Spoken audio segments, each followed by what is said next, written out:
Hi, this is Mashnu, and well, first of all, I must apologize for the a bit misleading title of this video. It's not about improving your chess in only 3 minutes. That would be, of course, ridiculous. It's simply not true. But it has something to do with the training method that I'm going to show you now. What we are going to do is I'm going to load a Grandmaster game from my database. We're going to move to a point after the opening, and from that point we're going to try to guess each move, and only taking 2 to 3 minutes thinking time for each move. So we will be actually imitating the real tournament game procedure. So normally when we play a tournament game, we have an average of 2 to 3 minutes thinking time for each move. So I'm going to open my database here now, and I'm going to do a filter. Let me see if you can see it. I think this is visible now for you. So I'm going to say that both players must be rated above 2500, so we get really good good quality chess game, and I want it to be a win for white. So now I click on OK, and it starts searching, and now we have many games found, so I'll go for this one. Let's see, it's 32 moves in total. It's a game, it's not visible right now for you on the screen, but I can tell you it's the game between Nigel Short and Atanas Kolev, played in 1995. So I'll open it now. There we are. So let's go through the opening. It's a Sicilian. Now I'm not a Sicilian expert. I actually never play e4, so it won't be an easy training for me. But let's just move until the opening is done. So probably around here. Okay, here we start in the middle game. White's attacking on the F file. So we'll stop here. I'll do just one more move for black. It takes, and now we start thinking about each time about the next move of white. So we will be trying to play like Nigel Short did in this game. Well, of course, let's have a look at the first of the general ideas in this position, because we see now that both kings look safe. We have a half open F file, that is important. Black has an isolated pawn on g5. The black knight on a5 doesn't look very happy, although it could be traded for the bishop on b3. Our pieces are well developed, I think, and this last move f5 by white, of course, tells us a lot about what Nigel is trying to do here. So the easy move here, of course, is to retake with the e-pawn, and I'm almost sure that that is what was played here. Oh, by the way, of course, I did close my notation window of my chess program, so I don't know what the next move is going to be. But well, here I would play e takes f5 without thinking too much. But let's have a look at what will happen then. E takes f5, the knight takes f5. The knight will be very strong there. So perhaps it's an idea to not to take the f-pawn, but to take the d-pawn. E takes d5. How about that? E takes d5.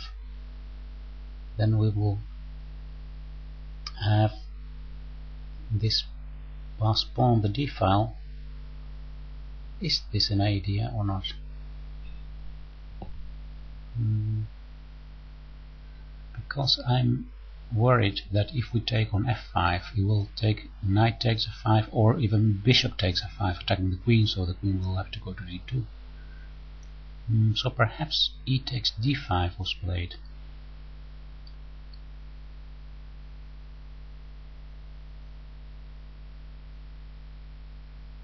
E takes d5.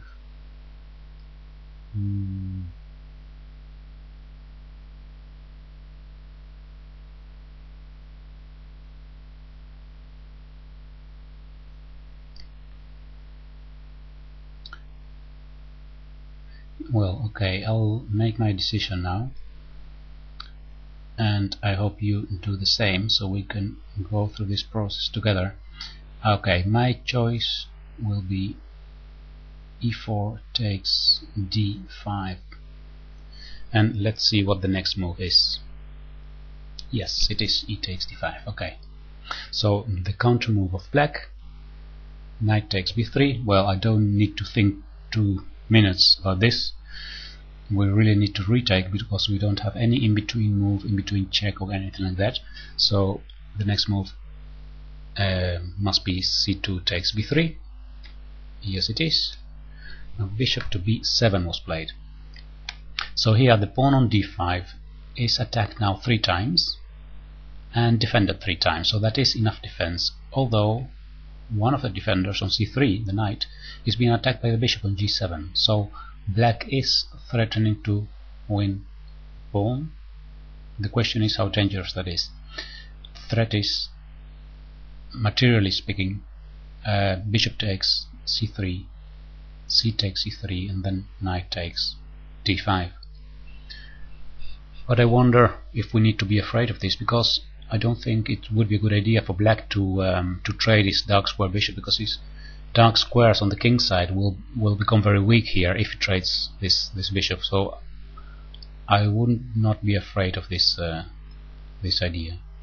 Now perhaps we could improve our position. Let me think.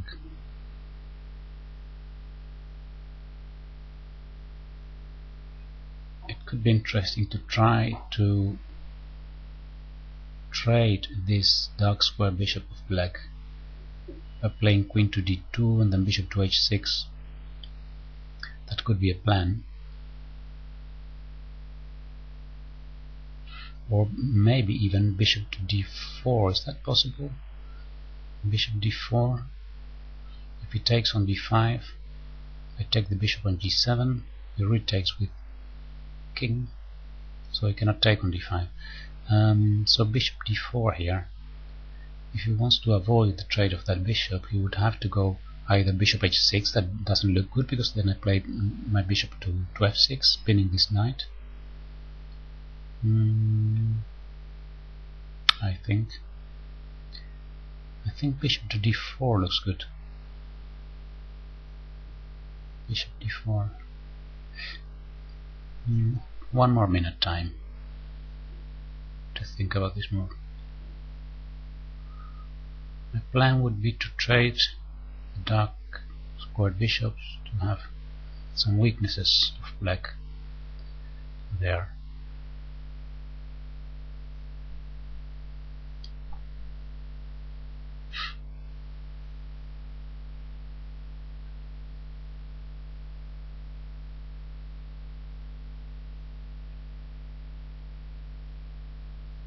Yes, I'll choose bishop to d4. So make your choice now if you want, because I'm going to show you in the next move now. Okay, my choice is bishop to d4. Now it's knight to f4, the move played by knight to short. So an extra defense of the pawn on d5. Let's see what black did. Queen to d7. So again we take about 2 minutes to think about this position. What does he want? Perhaps he wants to play rook to d8 to put more pressure on this d5 pawn. Now advancing the d pawn to d6 would open the diagonal for the bishop of b7, and it would give a beautiful square for the black knight on c6. So we don't want to advance the d pawn now.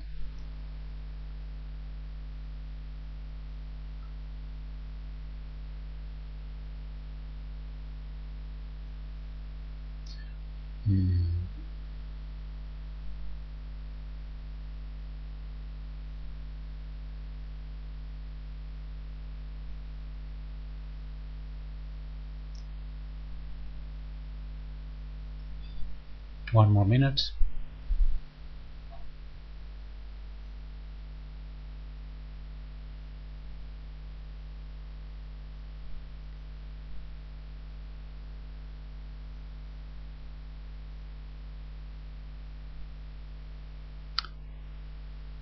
I still believe in bishop to d4.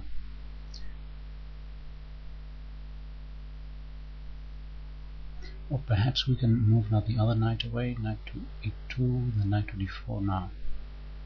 Doesn't really work. I would again, well, there is another option, is to play to defend this pawn on d5 as much as possible, playing rook to f2 and then rook to d2, using this pawn later as a weapon to advance, but I don't think it's, I'm not sure. So perhaps rook f2 or rook d2.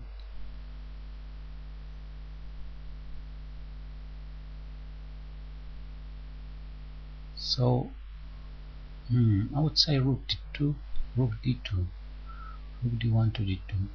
Then I also have the option of rook f2 eventually. No, it's not really something.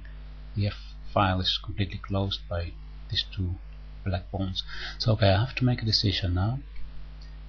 I would go for rook d2, I think, or bishop d4, one of both. Okay, my first choice right now. Now I have to be consistent to my own ideas. So bishop d4 would be my first choice. Second choice would be rook to d2. Okay, let's have a look. Bishop d4. Okay, so it was not a bad idea. Perhaps the move before was also possible, I don't know. Let's see what black did. Bishop to h6. So now my initial idea was to play bishop to f6 here, but that was when the queen was on d8, so then we would have a pin on d7.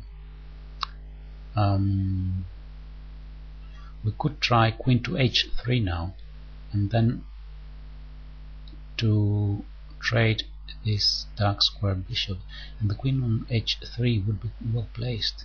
Let's see, queen h3 is the d5 pawn hanging, then if bishop takes f4, then rook takes f4, knight takes d5, knight takes e5, bishop takes d5. It doesn't matter, it's not a problem. We have the h file, we have the dark squares, so that must be good. So yeah, I would go here for queen to h3. Queen h3. Let's see what was moved. Bishop f6. Okay, so that was interesting. Why not queen to h3? It looked so good. Well, let's see the counter move. Queen to d6, attacking the bishop on f6. Now I don't want to trade this bishop. I don't want to trade this bishop for the knight on e7.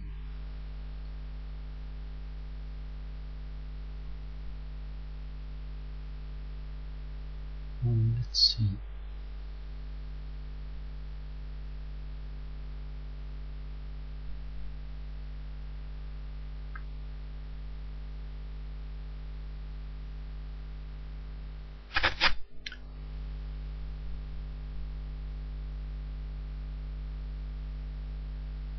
I'm looking at a move that is perhaps not the first move that you think about. The move knight to h5. This knight cannot be taken by the pawn on g6, because then, oh no, I'm mistaken. I thought then we can play queen to g3 followed by mate, but it's not true, because then queen takes g3. So, to be clear, my idea was knight to h5. If g takes, then queen to g3, but then this queen takes on g3.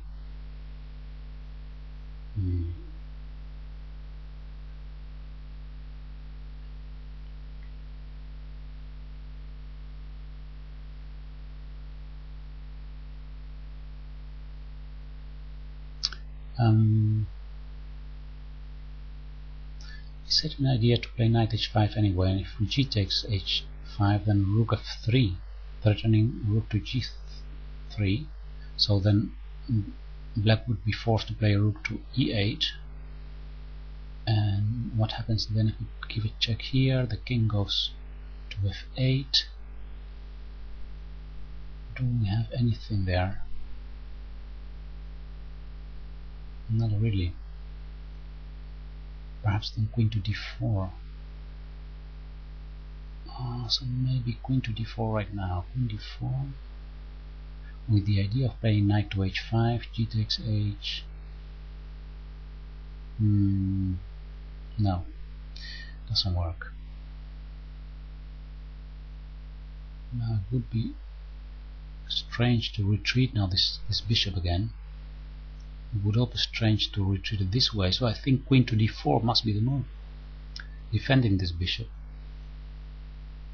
And then perhaps playing rook f3, rook g3, knight h5, something like that. I'll go for queen to d4, that's my choice.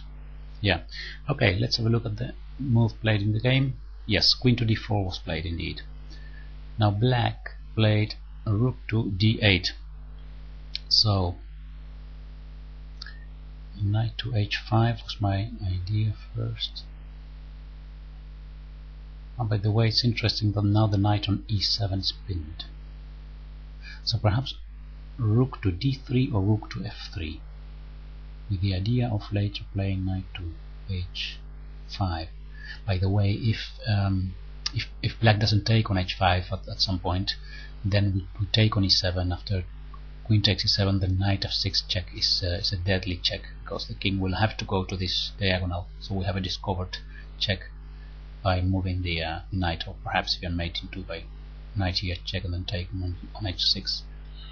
I hope you can follow my thoughts. So now the following move would be, I think, either rook to f3 or rook to d3. Is there any difference? Is there any difference? Yeah, we need to play a rook to d3, because if we play rook to f3, oh no, well, yeah, if we play rook f3, we cannot play rook g3, because then the knight on f4 will be hanging. So I think that rook to d3 is better. So I'll go for rook to d3 here. Rook d3, that's my choice. I'm going to see the next move now. No, bishop to e5. Bishop to e5.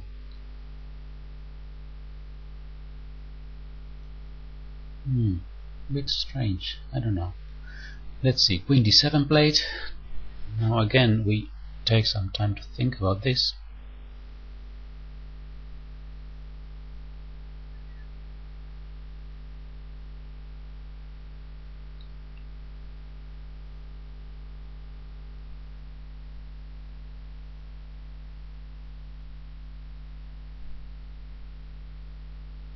Rook d3 looks so strong now,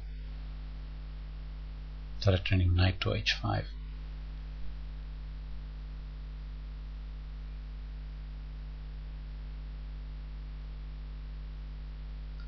Rook d3, what if he plays f6? Then I take simply on f6, and then later I can play knight to e6, forking both rooks. So rook d3 is a very strong move now. I think that after rook d3, black almost, he has a very bad position. Then he could play g5, now the knight h5 still, and then knight f6 check is a deadly threat. So rook d3 is my move here. Rook d3 one more time. I'll I'll show the move in the game now. Whoa, surprising. Queen to b6. What does white want with queen to b6? Is it a way to defend the d5 pawn by... I don't see why not rook to d3 was a good... You know what I'm going to do? After I finish this game, I'm going to review it one more time, this position, with the engine on, so we can see if rook to d3 was a good idea or not. Perhaps we are missing some tactics. So queen to b6 played. Let's see, the counter move by black is bishop to g5.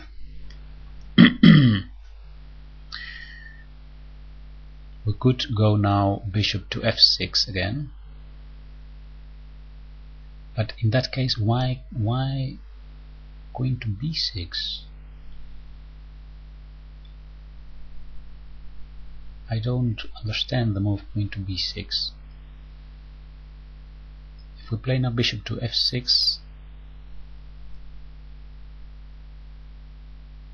bishop f6, if bishop takes bishop and queen takes bishop, and after that again my idea of knight to h5, g takes h5, rook d3, threatening mate on g3.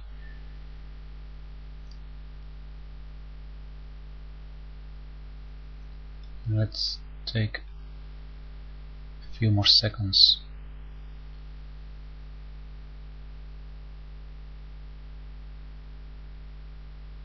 So I think now,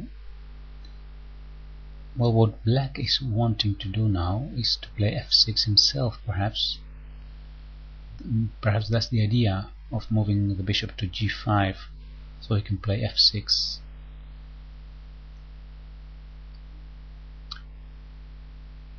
But still, if he plays f6, he has such a weakness on e6. But well, I'll go for bishop f6 now. That's my choice, bishop f6, and a second choice would be rook to d3. That would be my second choice. But first choice is bishop to f6. Let's have a look.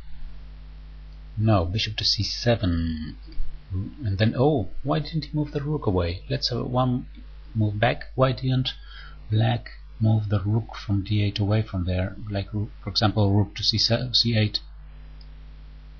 Because he's sacrificing now the exchange. Oh, of course, I'm threatening to take on b7. Alright, so now this makes things clear about queen to b6. This is the threat of queen to b6. Now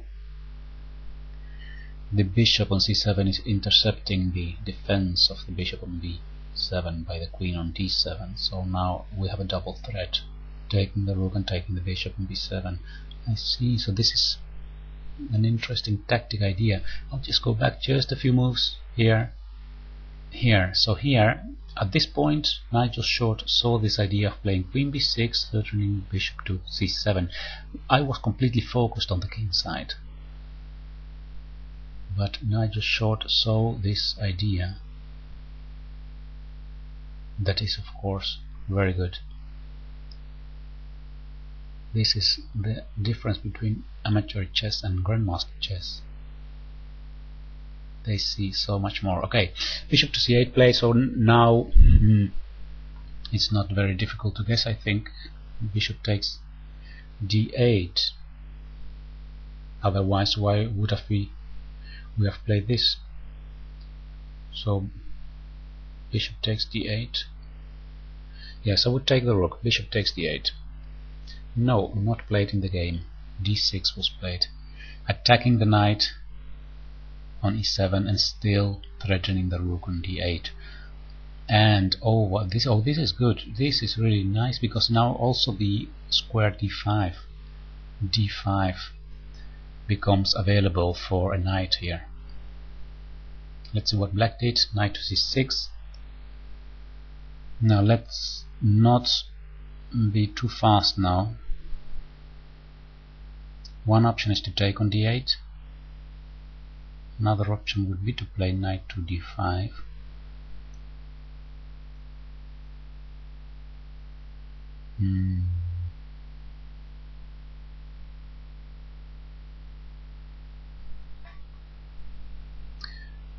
Perhaps knight d5. No, I would go for bishop takes d8 here, simply. Bishop takes d8. Well, if it retakes with the bishop, then I have to move my queen away to let's see, where c5 perhaps.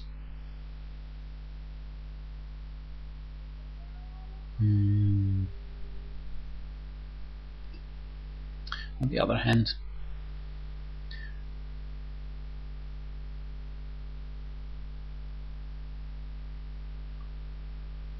Okay, bishop takes d8 one more time. That's again my choice. I don't see any other option, because if we do another move, then he will play rook to e8 and he will save his rook, and after rook to e8 he has the e-file. So that's my thoughts behind bishop takes d8. Yeah, I'll go for bishop takes d8 now. Okay, here's the next move. No, again an attack to one of the pieces of black. Knight h3 attacking the bishop on g5, but of course this bishop will go to f6. Let's see. Yeah, bishop f6 played. Also now we have knight to d8.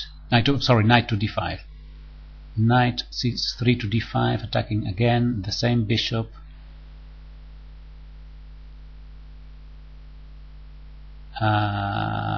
It looks good. If he takes on b2, I don't think we need to be worried about that. The bishop going away there. Let's see, knight d5, bishop takes b2. We don't have knight to e7 check. But we do have queen takes c6 then. Oh, that's a nice combination. Let's go through it. Knight to d5, bishop takes b2, queen takes c6, queen takes c6, knight to e7 check for king and queen. So after king to h8, knight takes c6, and then we will have won a piece. So knight to d5 is a good move now. Okay, I'll go for knight to d5, and it is played in the game. Good. Black answered king to g7, so he saw of course this combination. Not very surprising that he saw it, because he's a grandmaster, the opponent, I think, at least above 2500. So let's see, how do we continue here? By the way, I find it very interesting that Nigel Short is actually constantly coming with new threats and increasing the pressure on black. I mean, look at all those black pieces all tied together in the last 3 ranks. So let's see, what do we do now?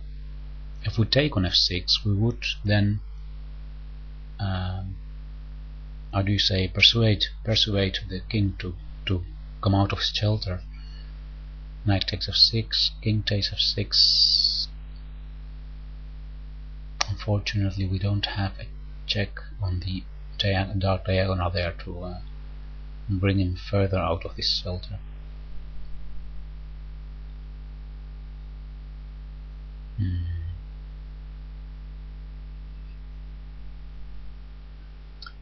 What do we do next? Knight takes f6, king takes f6, and then perhaps rook to c1, and if the knight from c6 goes away, then we can play queen to d4 check. The king then must go to the e-file, and that's soon checkmate, I think. So my choice now is knight takes f6, with the idea of after king takes f6, rook to c1. Now another option is to play rook to c1 right now. Rook to c1, attacking c6. This knight on c6 cannot be defended, so he would have to move to e5, and then I take on f6, king takes f6, and then queen to d4, pinning the knight. So what is wisdom now? To take on f6 or to play rook to c1? Those are the 2 main candidate moves, I think.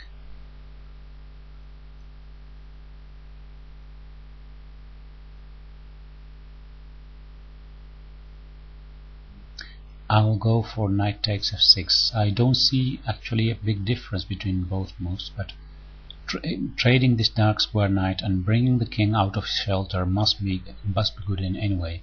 So okay, that's my choice. Knight takes f6. Yes, played in the game. King takes f6 also plays. So my idea was now to play rook to c1, and if then the knight from c6 goes to e5, then I would like to pin it by playing queen to d4, followed by rook to e1. He always has rook e8 as a defense, of course.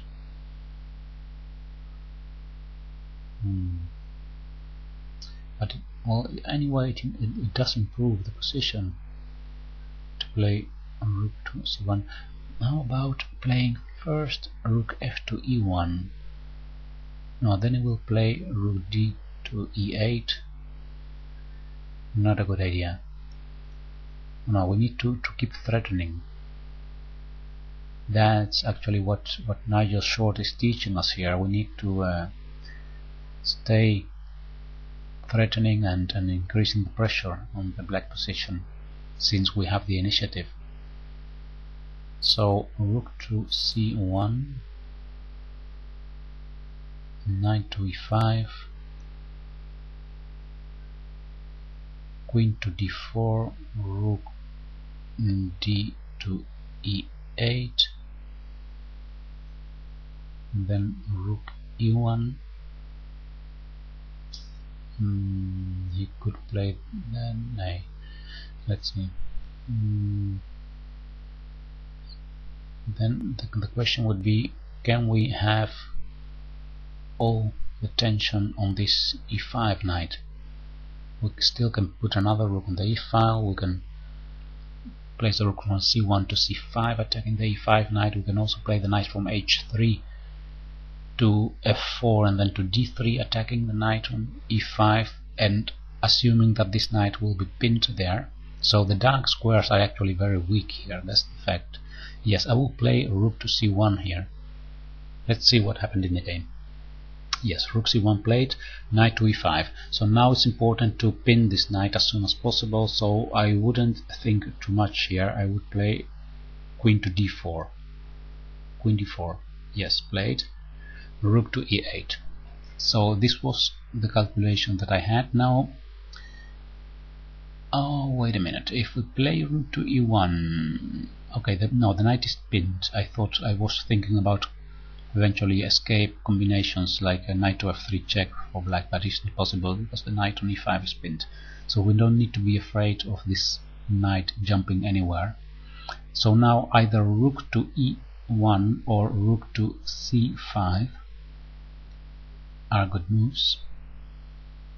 Let's have a short calculation here. If rook to e1 and he plays queen to e6, and then I play rook to c5, then the knight is going to be lost, correct? Because I will take on e5 simply. So this actually, I think we are going to win a piece here very soon. So rook to e1 or rook to c5, is there any difference? I don't think so. I will play rook to e1. Rook to e1 is my move. Okay, let's have a look. No, rook c5 was played. Well, I think it's equal to rook to e1. And the reply of black was bishop to b7. So now rook to e1, I would say. Oh wait, I see the idea of black. He wants to place this bishop to e4.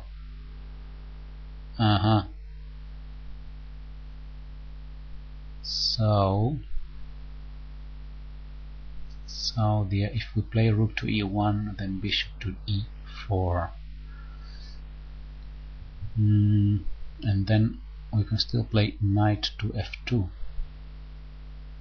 threatening to take the bishop, and if he retakes with the f pawn, then rook takes e4, and we will win a piece. So I think rook to e1 still is winning.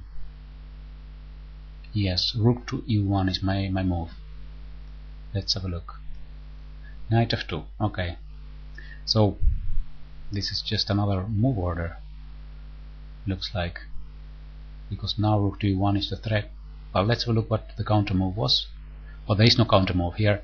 Yeah, black resigned. So he resigned because of the threat rook to e1, and because now bishop to e4, then knight takes, pawn takes, rook takes, and then this knight here is going to fall, so he loses piece.